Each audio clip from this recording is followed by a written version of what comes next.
Welcome to the Kale Houser Leadership Secrets podcast. Today we're talking about the intersection of passion and proficiency.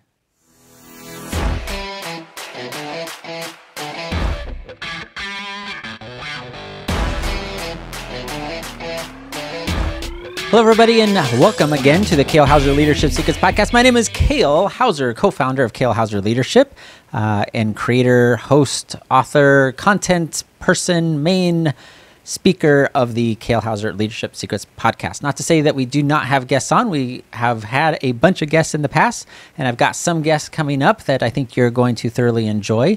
But I find that I really enjoy these kind of small snippets of getting to express to you these different principles and hopefully are very tactical and practical things that you can implement in your business and in your life. One of these things is understanding there's probably, to a degree, something in your life, and that could be personal, that could be in your business, a hobby that you are passionate about. You have this passion to serve this certain sect of society. You have this passion for a charity. You have this passion for, adult men's league softball, or, you've got some passion that you find thoroughly enjoyable. It's fulfilling to your soul. You've got this just passion, right? That's the definition of the word. And I could go into the Webster definition, but I'm not going to, because I think we all understand when we have a passion about something, can be certainly all-consuming. It could be something that we're so passionate about that that's all we think about. That's all we want to do, to the exclusion of all else. And it drives us to get better at that thing. It drives us to contribute more time, spend more time in that thing, learning more about that thing, developing our skill in that thing, the thing that we're passionate about. This could be your spouse. This could be your kids. This could be a sport. This could be, building your business, making money, learning all you can about real estate, learning all you can about leadership from different leadership people throughout history, current and past. But you have this driving passion that if given the opportunity, you would do nothing but spend your time doing that thing. And then there's also proficiency. And what we're going to talk about today is when passion, that thing that drives you, that thing that motivates you, that thing that gets you up in the morning, you're just so passionate about it. And when you become proficient at that thing. Now, proficiency, by definition, and it implies that you're really good at it. You're efficient at doing it. You are so proficient at that thing, that task, that item. Being a really good second baseman on your men's softball team, church league softball. Being a really good whatever at what it is you're passionate about. You're proficient at it, which implies excellence. It implies that you spent a lot of time perfecting your ability to do that thing that you're passionate about. Because it's the passion that drives you through the hard times of that growth and that learning. It drives you through the setbacks. It drives you through the breakouts. It drives you through the breakups. It drives you through all those things as life gets in the way of your passion to continue I've got a passion to eat healthy and get my body back in shape. That passion is what gets you up at 4 a.m, 5 a.m, gets you to the gym when it's 30 degrees outside. That passion is what keeps you from eating the Wendy's triple double baconator cheeseburger instead of having the, chicken salad, or a salad with chicken on it, not a chicken salad sandwich. You know what I mean? But what I want to talk about is when that passion, that thing, and your desire for it, your desire to be good, eventually intersects your proficiency in that thing. It eventually comes in contact to where you've got this perfectly symbiotic relationship between the two. You've achieved the status between your proficiency at it and your passion.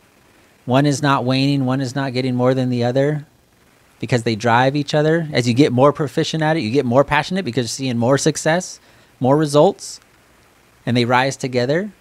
As your passion increases, your proficiency increases. As your proficiency goes up, your expertise goes up, your passion goes up. You just get more excited about the thing because you're even better at it. And it's more interesting to you. At that intersection is where you find your purpose. In that perfectly ideal situation, is where you find what you're passionate about and what you've spent your time getting good at that thing, that is where you find your purpose. Now, you may be really passionate about heating, ventilation, and air conditioning as an industry. It's just, to you, it's fascinating. To you, you love servicing customers, from the big corporate putting massive chillers on top of skyscraper office buildings to the, single family homes that have a HVAC unit on their backyard attached to their house. But you're passionate about that, and you're passionate about serving your community. You're passionate about developing your industry. And as you have that passion, you gain that proficiency in the form of experience, education, who you know, your influence in that industry. That is where you find your purpose. And as you find your purpose, guess what it does? It does nothing but feed that passion and that proficiency. And it becomes this symbiotic trifecta of attitudes and outlooks that ultimately become so satisfying to you that you're like, I have achieved my purpose. And it can be something as what we would consider, like, I don't want to discredit it, but kind of mundane, as serving your air conditioning clientele, because that's what drives you. That's what really, you enjoy it. And you enjoy all aspects of that, running your own business, running an HVAC business, helping people in the middle of a heat wave when their old unit has crapped out. That is what you're truly passionate about, and you've done the things to get proficient about it. But again, that's where you find your purpose. Now, I will say, if you're sitting there going, I don't know what my purpose is, I don't know who I'm called to serve, I don't know what, gets me up in the morning. Nothing gets me up in the morning. I'd rather sleep. Well, as with most things in my podcast, it's time to look. It's time to do that self-analysis, do that examination.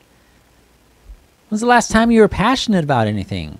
What were you passionate about before? Have you ever been passionate about anything? Let alone taking the time to get proficient at something. Even if it's your job, maybe you're selling cars. You're not passionate about cars, probably. Or maybe you did. Maybe you were drawn to the Dodge dealer because you love the Charger, or you love their trucks. You were drawn to the Porsche dealer because someday you want to drive a Porsche. You just love the concept of the car and the company. And then as you spend time in that passion, you become more proficient. But on the flip side, maybe you don't. Maybe you're just like, I literally didn't know what else to do. My uncle, was working there, and he said he'd give me a job, and I needed a job because I was getting ready to get kicked out of my house or not pay my rent, or my parents were kicking me out of the basement. And as you get there and you realize, okay, cars, sure, whatever. Not like a super fan or anything, Yep, I like driving places. But you spend time building your proficiency at it. You spend time learning how to sell cars. You spend time learning how to interact with customers, how to do follow-up, how to do the sales cycle, how to do demos. And you become proficient. And then all of a sudden you find, like, oh, I'm actually really good at this. I kind of like doing this, because, right, with your proficiency comes results, which increases your passion. And I'm not saying that eventually your purpose will be to sell cars. But as those two things intersect, your proficiency and your passion, and maybe by your high level of proficiency, it raises your passion, you start to find a little bit more purpose in your life.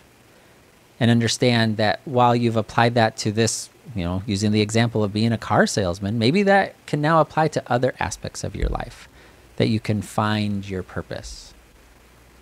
Or maybe you've found your purpose, but you're just not very good at it. Are you spending the time to get proficient? Are you spending the time to raise your passion or keep your passion stoked through the hard times? And you're like, man, this is my purpose. This is what I was put on this planet for. But I suck at it. I'm no good at it. I hate talking to people, but I feel I'm called to serve homeless people. Provide them meals and shelter and hygiene and new clothes, whatever. I'm called to open a soup kitchen in my community, but man, I suck at it. That's where that passion carries you through, because you feel like you've been called. You feel you've found your purpose, but you can't even fulfill your purpose because you don't have the proficiency to do so. So again, you're missing one of the elements, but the other two can get you there. no matter which angle you approach it from. Because at the intersection of passion and proficiency is purpose. So I would strongly encourage you to look at this. Look at your life. Look at what you are passionate about now. Do you have a purpose? Do you have something that drives you, something that gets you up in the morning? And are you spending the time to get proficient at it, to become the expert, to become the go-to, to become the person that says, if another person wants to open a soup kitchen from scratch in their community, they go, you know who I need to call? I need to call George, because, man, that guy is on fire for serving his community. And he's so passionate about it, and he's so good at it. He runs such a successful, he does all the fundraising and manages working with the city and whatever, right? All the things that go into running a soup kitchen, that he's the go-to because he's proficient at it, and he's passionate about it, and he's found his purpose in it. And now he can help me do the same thing. So I would highly encourage you to think about that. And if you need to look at other examples, such as what I just laid out, do that in your industry. Find somebody who, man, they look like they're really passionate. They really enjoy doing this, and man, they're really good at it.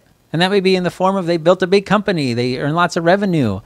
They have lots of connections to where it seems that they found their purpose, and talk to them. Say, hey, man, how'd you get your start? What carried you through the hard times?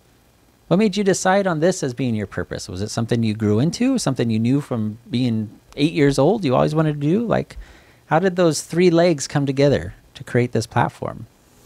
It'd be fascinating if you do that, if you're willing to do that, and talk to other people in your industry, in your community, that have those things that you can see, that passion, that purpose, and that proficiency, and learn from that way.